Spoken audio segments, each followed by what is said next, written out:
I'm probably not going to redo it just Okay, because so we're talking about I can fight for question my territory. 21.1. And so we have A, B, B. A, B is the target.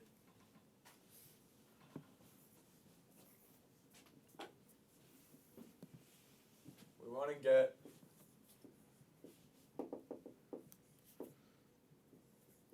oh, this is probably too high for the camera. I'm dumb.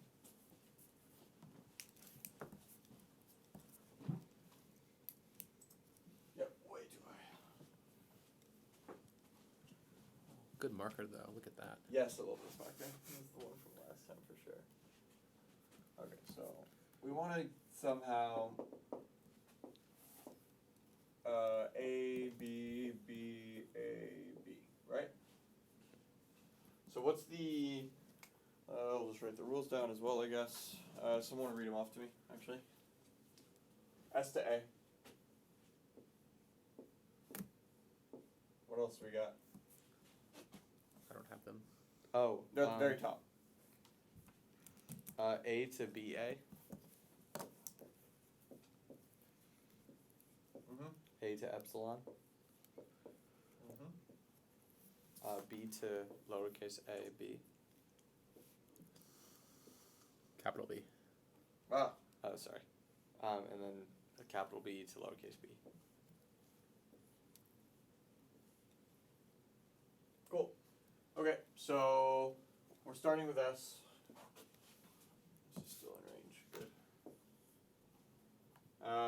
What's the first step that we can take from here? You can go to A. Okay, so A has two options. I think one of them is clearly superior at this point. We can go to epsilon. I'm not loving that option, so I need what next? BA. Yeah.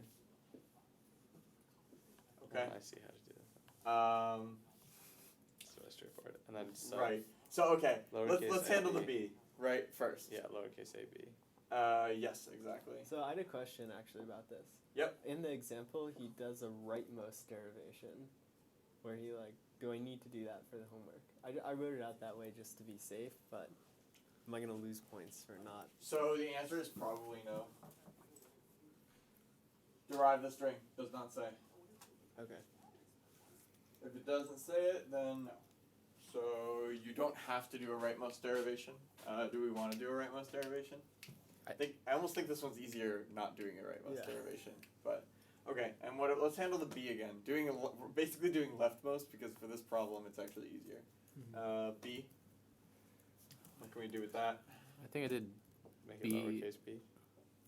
Make a I made it lowercase Yep. b, and then I right. So I mean, focus on the A.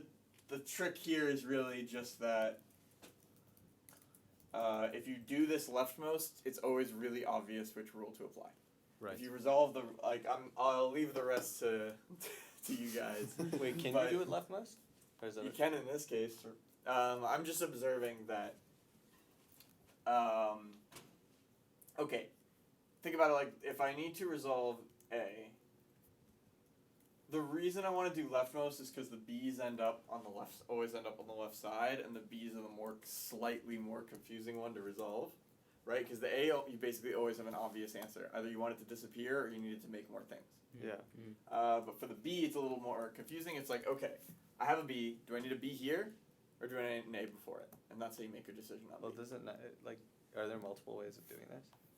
Yeah, I mean, you could do this in any order. You can resolve the variables in any order as long as you choose the correct thing to do at each step.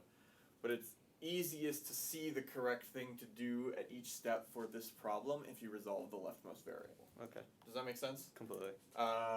Because the B's are always on the left, and they are the slightly more confusing ones. And so if you just keep working with the B, okay, now what's the leftmost thing?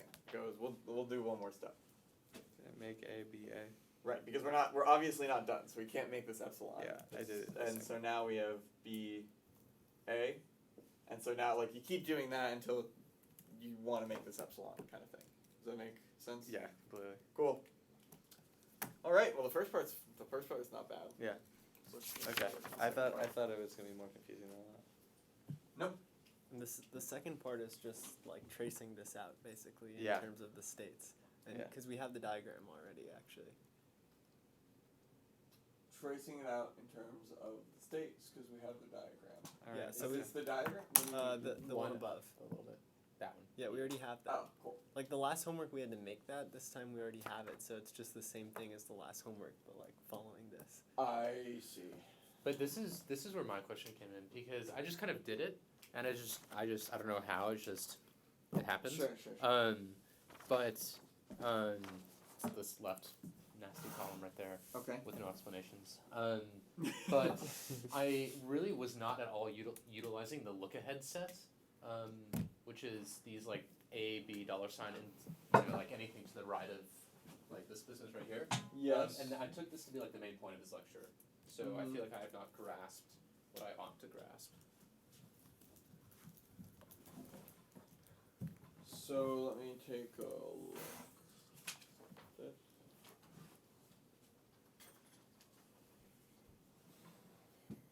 So I mean, part of the reason those $signs are in there is just a matter of formality and making them rules all of the correct form without necessarily changing them, right? Like if I just put a $sign as my only look ahead option, like it's not very interesting. Right. 'Cause you can just look to the end, and yes, of course, it's not. There's the Right. end symbol is ahead of where you are right now. Right. So the look ahead set is, it's if you look one ahead, it could be one of these things, one of the things in the set. And so the $sign means if you look ahead, the only thing you see is the end. So okay, so I see a dot here, and then you. Which rule do you apply? Sorry, it's a little hard to follow because it doesn't say which rules are applied or what I state you're in. just shifted over. I think I start in 0, and then shift over the A, and then I'm in 0. I see an A, and so I think to myself, wow, I'll go straight down to state 2 because that's what happens when I'm in 0 and I have lowercase a, and then I. Sorry, you see lowercase a. Where are we at? So I start in 0 because he says to just start with like 0 period, Yes. and then the whole thing, and then the next thing Oh, I to see. the right is Yep. lowercase a. So Yep. yeah. So you go this way. Yeah. Yep. And then you move to a new. Do you follow B? Yeah, I just moved. I shift B over. Okay. What is this 2? It's signifying that when I took the A from 0, I ended up in state 2. Is that how he notates this? I think so. Yeah. Yeah, right there. Yep. Yep. You're right. Cool. Interesting. Yep. Okay. I see how this works now. So then you shift. You see B. You go to 7. And then your next thing is to change B to big B, and now you are in state. So it says you say you're in state 6 now, but you were just in state 7, correct? Yes. And I think this is because. Because you trace back a I step. go back to 2. Yes, Yeah. right. Is this the memo-wise business? When Yes. you like No, you're right though. That's, reduce and yeah, and that's why you record the 0 at states the at bottom. each Oh, place. okay. Right. That's why you need this state recorded Right, here, before. is to know where to go back to before taking this transition. Right. Okay. Yep. So right. here, I'll put that up just for people because I think that. Oh, sorry about that. So.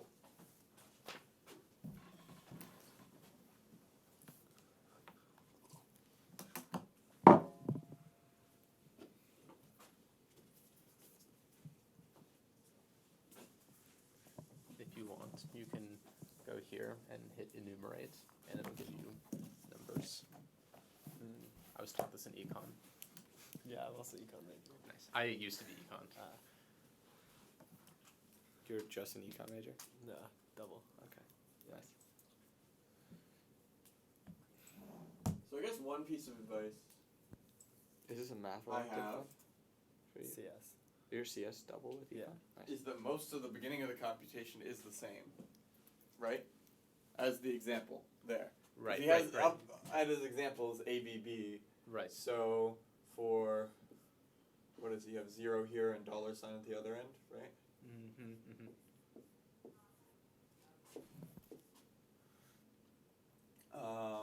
And your dot starts here. Mm-hmm. Okay. So so we follow the A transition to 2.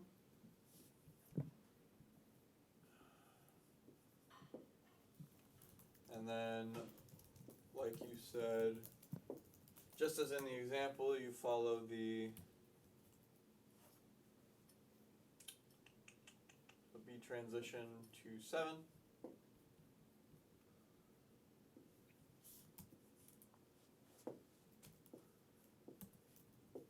And once again, just as in the example,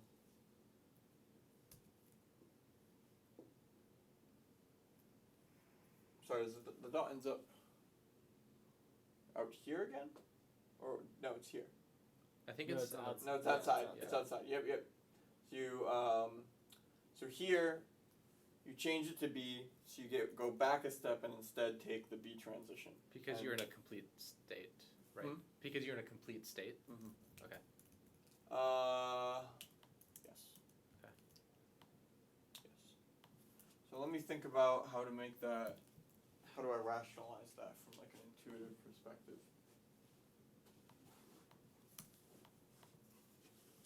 I want to think of a way to explain it that makes it easy to remember. It's one thing to just like know how exactly how to do it, but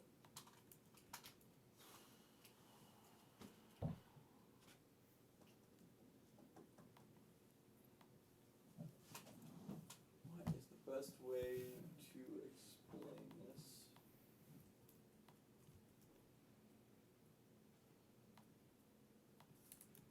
I think my deepest concern from this comes from much later in the problem. I got to a place where it just seemed to me like I needed an epsilon to take the A to epsilon, use that rule to introduce an A, and then get everything going. And in class he did a similar thing, and he was like, wow, look at this great, we're making use of this look-ahead set to do this thing. And I think I just did it like intuitively, and I feel like I was kind of shortcutting. So right here I had B1, B1, B1, Mm-hmm. and then I thought, man, it'd be nice to just have an A there, which I can do because A goes to epsilon. Yes.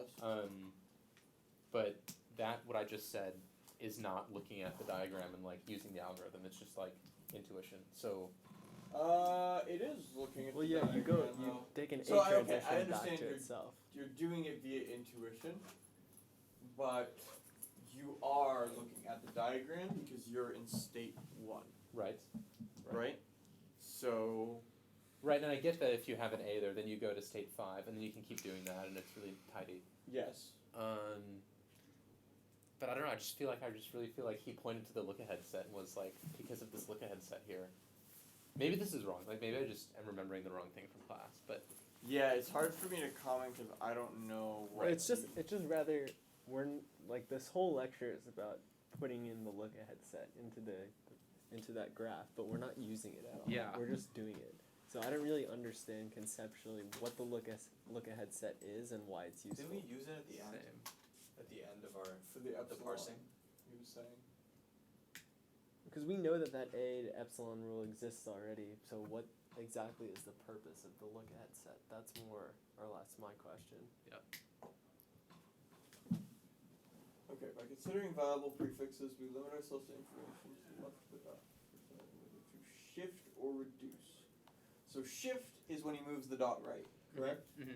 And reduce is when we follow some transition rule backwards. Mm-hmm. Mm-hmm. All right. Okay. I'm gonna get some food, but Yeah, thank you. go for it. No problem. So let's see.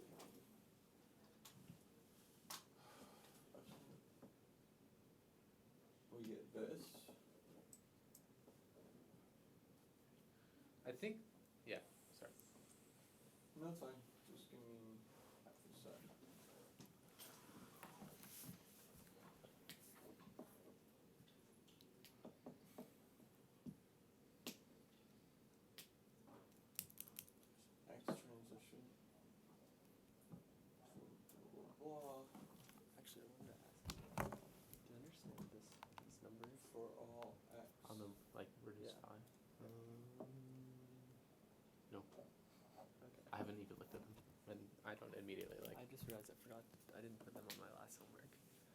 Yeah, my last semester was pretty sketchy. I was just like, I don't know.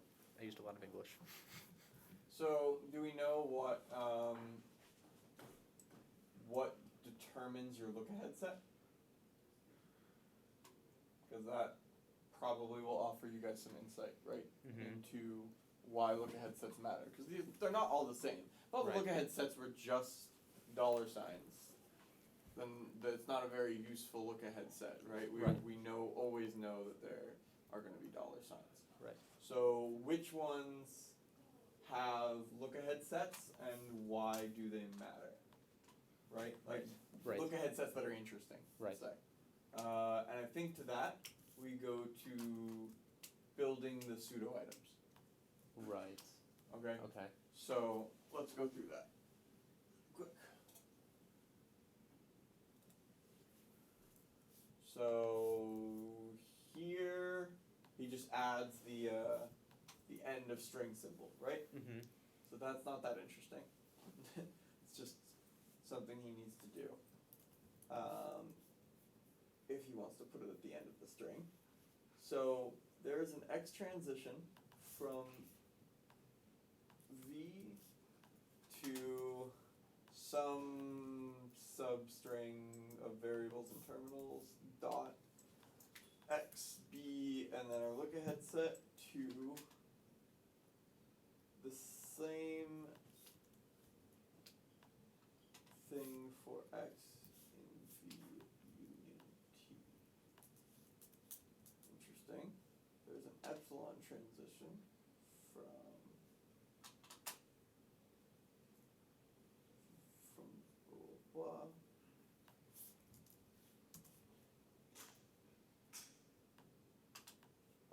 Okay, so let's take a look at one of something generated by the second rule, for example. So let's look at the machine and find stuff associated with the second rule. So this is the second rule, right? So let's use state 2 to 6 as an example for why we generate it, since we've already used it here, so we're already aware of it. But there has to be a transition rule of the form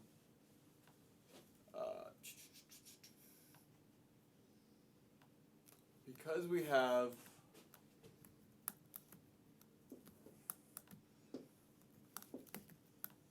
B to, sorry, can't read that far without my glasses. A, B,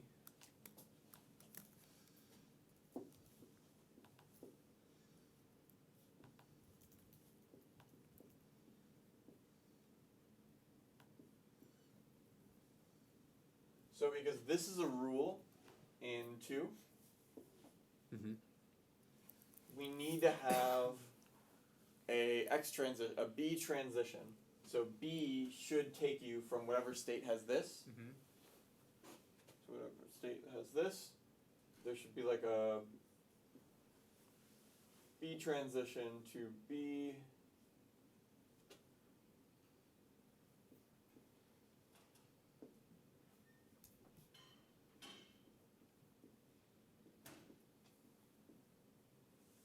Right? This isn't the most interesting of them. I think the real meat is in the next rule, in the third one. But this is just, might as well do them in order, and because this one is simpler. And then there's an epsilon transition, which just makes you a state, correct? Like, as in,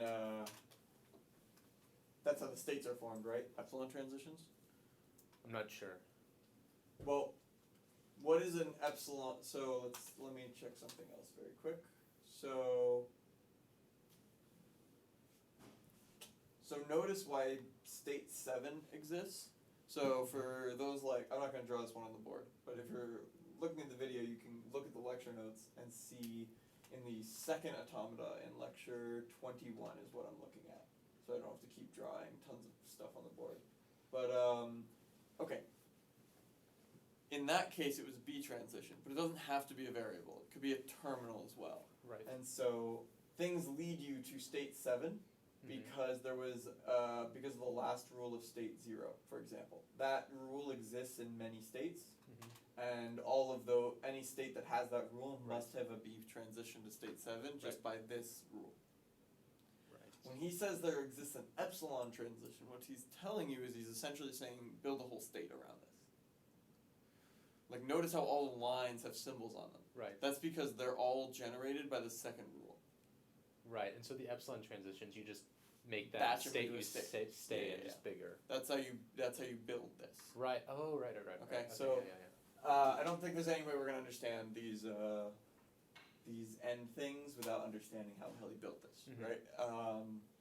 So, and it's very similar to the one you did for homework last time, right? Of building it, mhm. except that I think it also has this rule of, and I suspect some people kind of automatically went through the motions and didn't necessarily realize things like, okay, what does it mean to have an epsilon transition? Yes, I may have been guilty of that. You are definitely not the only one. So there's an epsilon transition from V to this,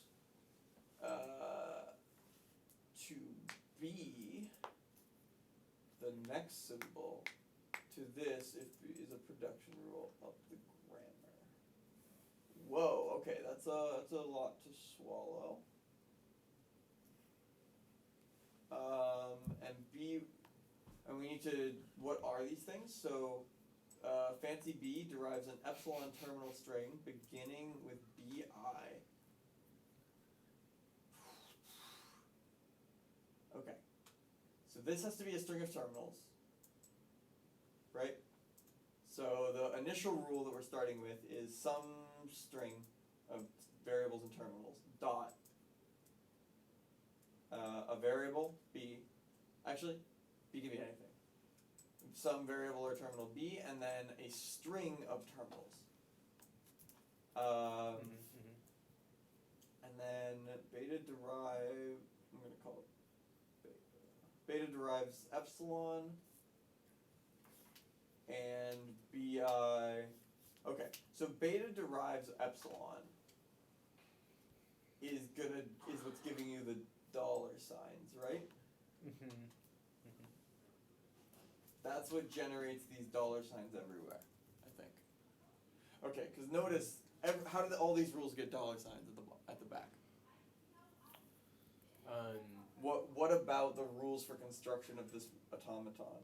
It's possible to look one step forward and be at the end from any one of those things. But what I mean is, like, just based on the construction rules he gives you, Right. how did there end up being a dollar sign everywhere? The start state is explained by the first rule, you just add a dollar sign. Right. For anything that is a transition rule, the only thing that isn't a transition rule is the start state stuff, right? Right. Which is why he needs this first condition.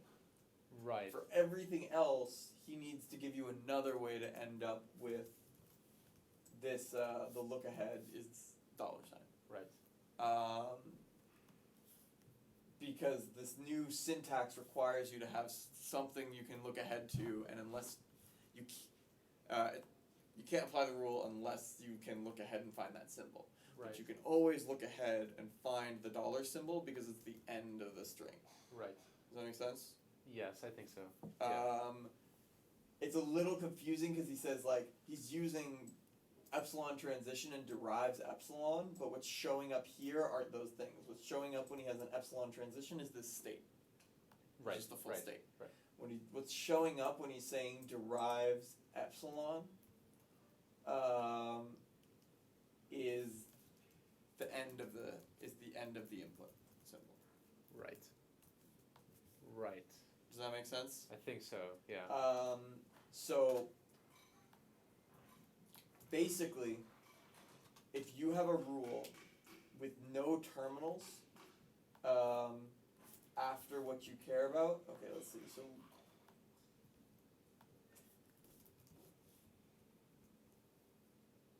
such as, let's say, if we look in the first state, and we look at S transitions to dot A, then by the second rule, by the first rule. Let's go from, is an epsilon transition for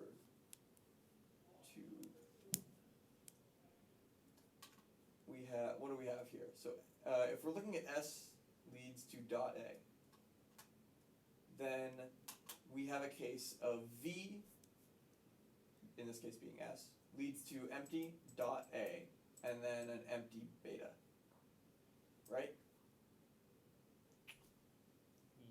Yes. Okay. Right. B, now B, which in our case was A, that's so confusing, it gets pushed out to the front, right, by this? Right. Okay. To run. No problem. Have a good one. And then this whole symbol, where B to this is a production rule of the grammar, and so A to BA is a production rule of the grammar. Right. So the other production rule of the grammar for A is epsilon, and notice the other rule we have for A transition in this state. Right. So let's just go about constructing state 0 really quick. Yeah. This one I'll do on the board to make sure it's totally clear, and I'm going to just erase all this other stuff that I have. Yeah, I can, what can I safely get rid of? I'll get rid of this and leave this up for now, because I'm probably going to have to come back to it. So for state 0, we have S2 dot A, right?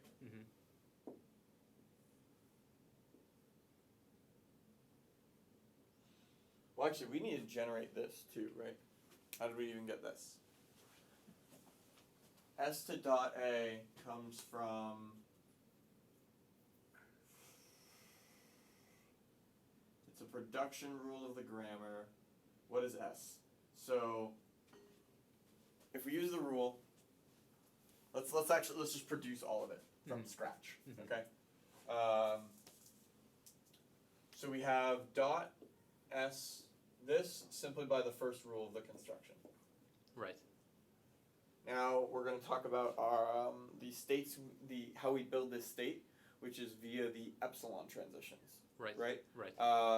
So the rule for creating a new epsilon transition, it's a little confusing here because you don't have V generates S. Right. So there's basically nothing here, and you start by essentially like imagine some V that doesn't really actually exist doing this. Then the production rule for making an epsilon transition would tell us, okay, well, take this to be alpha, which is nothing, so we can ignore it. Take this to be B, and then take the stuff out here to be,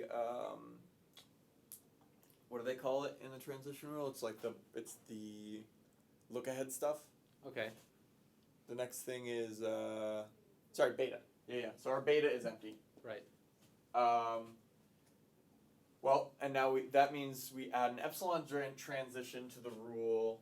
I'm going to erase this because I don't actually mean it. S, and now this symbol, right, which is a production rule of the grammar, and the only production rule S has is A. Right. And the dot goes behind it, correct? Left of it, yeah. Yeah, left of it. And then we take all of these symbols that were here and we add them to the look ahead. There were no symbols there and epsilon. And so the look ahead is epsilon. Right. Now let's just do A really quick and make the rules for A. Right. So now we take, there's no alpha, there's an A, and there's no beta.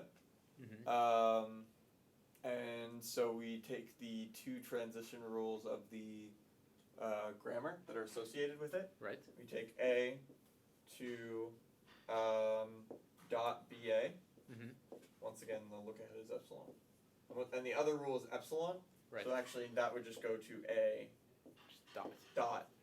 Right. Right? Am I even capturing this?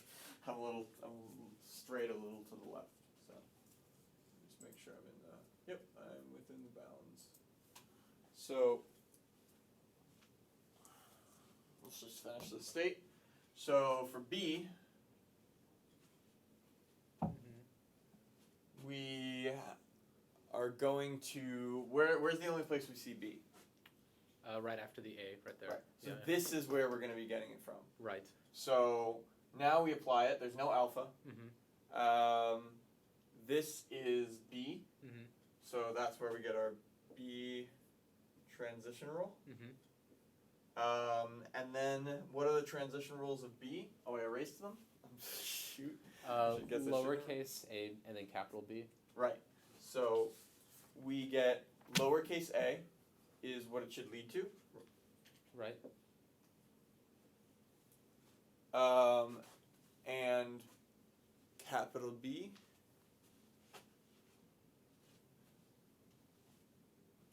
right.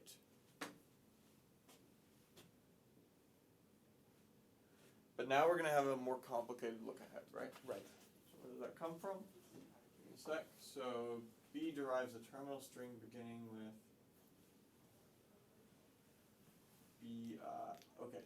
So that has to be a string of terminals.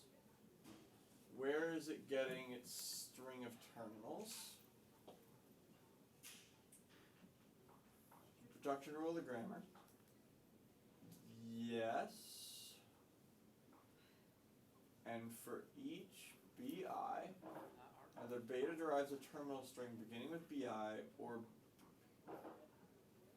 beta derives epsilon and BI for all A1 through AN. Derives a terminal string beginning with BI or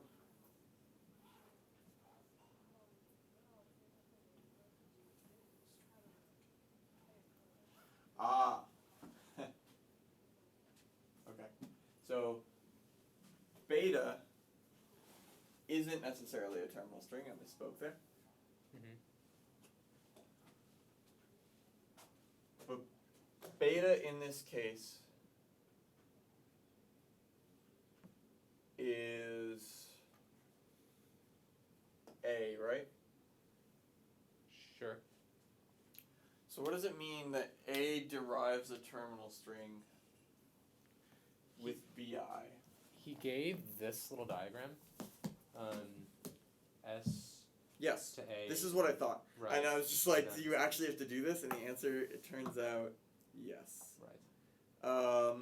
So the reason we got the dollar signs before and empty before is Mhm. because beta was empty, and so that derives nothing. Right. But you could do this, like you were saying, Mhm. though it's a pain, to see that, okay, A can derive epsilon or it can derive, because what I was wondering is like, is it only one derivation step? I hope Right. it's not ever, you would have to trace all the way through Oh, every right. derivation. Right. Because think about if A led to like B led to C and Right, D, it could get really you big, literally, yeah. So to figure out the look ahead, Mm-hmm. which is why it's called looking ahead, Right. and this Right. is because you're looking ahead and you're saying this can this could have generated anything eventually. We don't know how many steps it would take, but it could Right. it could generate anything. A could do that? Yes. Yeah, right. And then we have the other rule for B, which. So notice that just because I'm switching what happens here, Mm-hmm. that won't change this. Give me a sec. So this was what, B? Lower, yeah. Because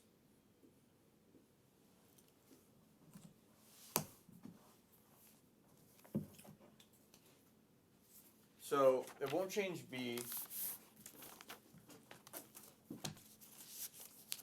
because when you're taking this rule to get B, you're only looking at this symbol, right, to decide what Right. transition rule Right. I'm making. So I'm making a transition rule for B because it's the first character right here. Mhm. This doesn't change no matter what transition rule of B I apply. Right. And this is what determines the look ahead step For B.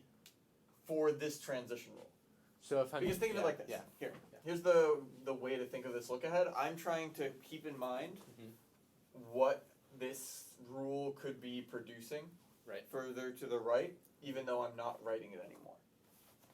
So Okay. Right. so this B can generate either of these. Mhm. However, the thing you're leaving out can lead to either of these.